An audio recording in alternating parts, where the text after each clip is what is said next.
So hello guys, today I would like to talk about interview. Many people think that are only about skill, but actually companies also look at character when you are interviewed.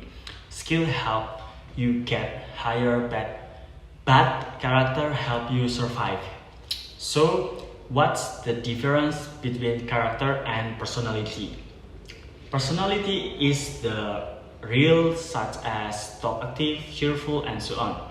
And character is the choice of attitude that you form, such as discipline, responsibility, and so on. Then, what kind of character is the world looking for?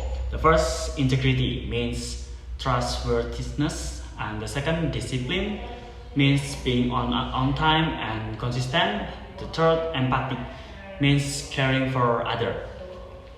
And then character will be seen when the situation is difficult. So how to build character? Character is not something you are born with. You can build it from your daily habits, difficult situation, and environment. The more you practice dealing with small character, the stronger your character will become. Remember this, skill make you get a job, character make you to survive, mentality make you to level up. So build your character because you can survive from character. Thank you guys.